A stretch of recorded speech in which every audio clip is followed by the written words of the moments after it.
Bolshevism. When people ask, what's the strongest political ideology of all time? Without question, it is, in fact, Bolshevism when you boil it down.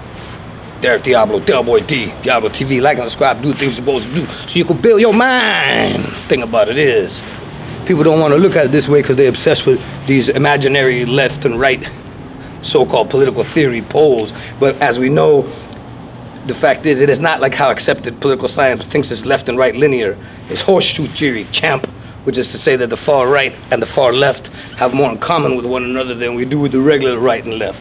And the fact is, if you boil it all down and forget about the left-right thing for a second, Bolshevism. So the Bolsheviks, the strong, the bigger of the original Russian socialists who defeat the Mensheviks, let's say, or who dominate the weaker.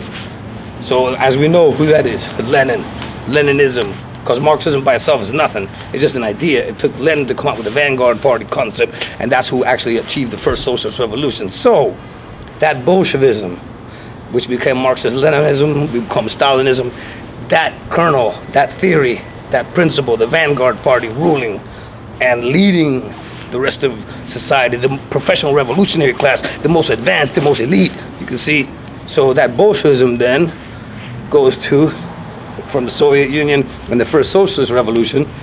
Then you have groups including the Italian fascists led by Benito Mussolini, who was the top Italian socialist, and then he got kicked out over nationalism for supporting World War I. So then he developed his own theory, which is fascism, but it's still the kernel of Bolshevism. So Bolshevism and fascism, as has been explained by Karl Otto Patel, the great Karl Otto Patel, in the National Bolshevist Manifesto in Germany, old German National Bolshevism, he said it, I quotes it in there, Bolshevism and fascism are structurally similar.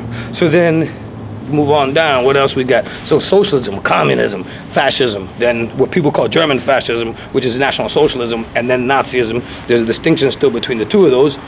That's another form of the same system, as is MAOISm, as is FIDELISM.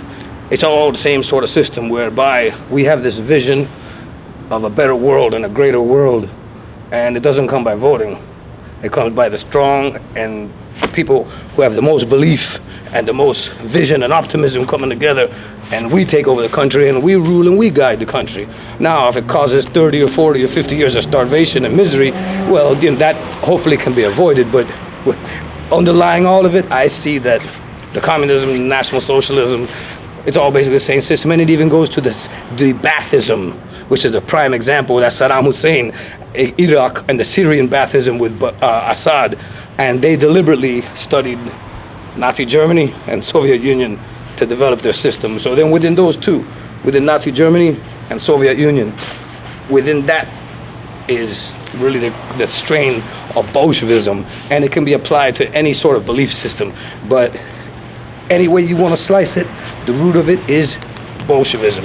The best kind for humanity, for the world, for America, is my American National Bolshevism, US Nat Bull Jack.